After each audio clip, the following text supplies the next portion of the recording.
Good morning students, मैं किशन सिंह।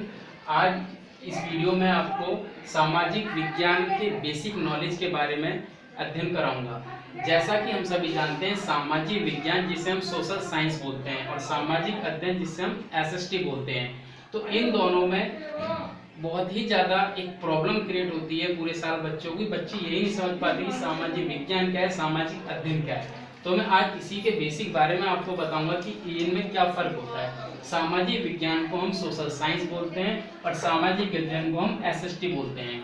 इन दोनों में कोई फर्क नहीं होता, ये दोनों एक ही सिक्के के पहलू हैं। फॉर एग्जाम्पल, अगर हम सामाजिक विज्ञान को देखें तो और सामाजिक अध्ययन को, तो हम देखते हैं सामाजिक जो वर्ड है दोनों एक ही जैसे वर्ड है जिसे हम सोशल बोलते हैं। और इधर हम देखें विज्ञान, तो विज्ञान को साइंस बोलते हैं और अध्ययन को स्टडी। अध्ययन का मतलब है किसी भी चीज को पढ़ना और विज्ञान एक विषय होता है। तो सामाजिक विज्ञान एक पूरा विषय है जिसके अंदर हम सामाजिक अध्ययन पढ़ते हैं। ठीक उसी तरह अगर हम आगे देखें तो इनके 4 पार्ट होते हैं: हिस्ट्री, इतिहास, ज्योग्राफी, भूगोल, सिविक्स, नागरिक शास्त्र, इकोनॉमिक्स, अर्थशास्त्र। ये चारों इसके प्रकार होते हैं, अलग अलग विषय होते हैं। स्टूडेंट्स पूरे साल भर इनका अध्ययन करते हैं, लेकिन उन्हें यही पता नहीं होता कि हिस्ट्री में हम क्या चीज़ पढ़ते हैं, ज्योग्राफी में क्या पढ़ते हैं, सिविक्स में क्या पढ़ते हैं और इकोनॉमिक्स में क्या पढ़ते हैं। तो आज मैं आपको इसकी बेसिक नॉलेज के जरिए आपको ये चीज़ बताऊंगा कि हिस्ट्री के अंदर हम क्या पढ़ते हैं, ज्योग्राफी के अंदर क्या पढ़ते हैं।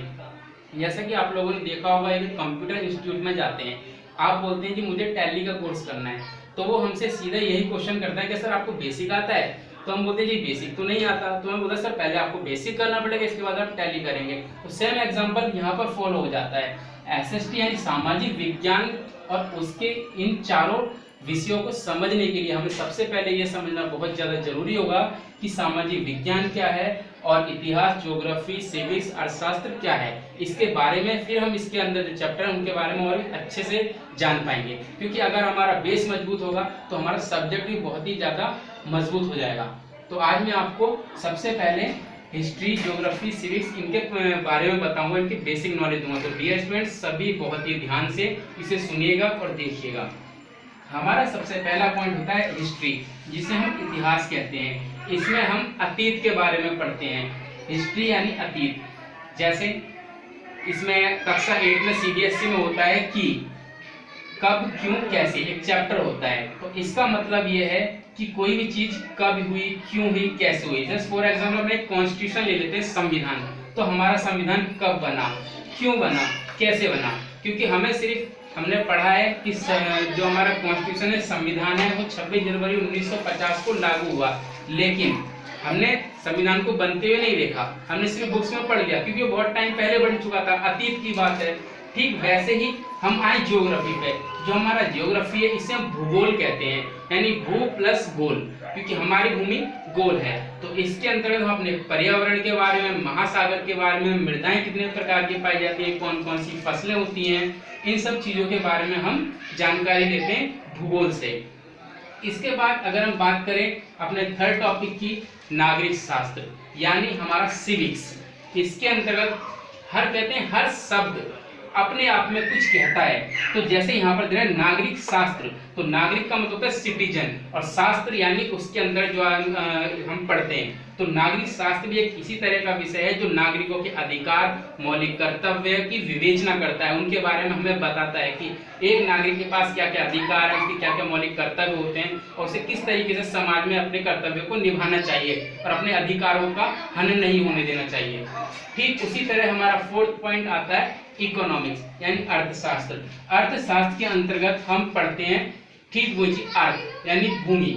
ठीक है, अर्थशास्त्र में पढ़ते हैं हम इकोनॉमिकल सिचुएशन यानी आर्थिक स्थिति की, हमारी आर्थिक स्थिति क्या है, इसमें जमा पूंजी, निवेश, ठीक है, सीमांत उपयोगिता, किसी भी चीज का दाम बढ़ रहा है तो क्यों बढ़ रहा है और घट रहा है तो क्यों बढ़ रहा है, इन सब चीजों के बारे में। प्लस इकोनॉमी से जनसंख्या भी इंक्लूड होती है कि जनसंख्या कितनी तीव्र गति से बढ़ रही है, कितनी तीव्र गति से घट रही है। फॉर एग्जाम्पल जैसे जनगणना होती है, जनगणना हर प्रत्येक 10 वर्ष बाद होती है।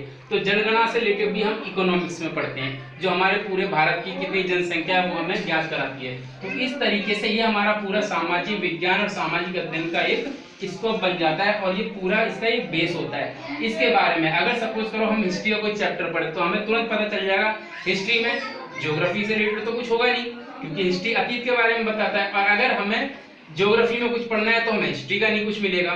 कभी भी ज्योग्राफी में संविधान के बारे में नहीं बताया जाएगा, सिर्फ और सिर्फ ज्योग्राफी में पर्यावरण से रिलेटेड ही बातें की जाएंगी। तो इस तरीके से ये हमारे चारों विषय होते हैं जिनके बारे में हम अध्ययन करते हैं। सामाजिक विज्ञान और सामाजिक अध्ययन, इस तरीके से हम इनका अध्ययन करते हैं। तो डियर स्टूडेंट्स, यहाँ तक की वीडियो आपको बहुत ही अच्छे से समझ में आई होगी और आई होप कि आप ये तर्क समझ चुके होंगे और बेस आप बहुत ज़्यादा मजबूत अपना कर सकते हैं।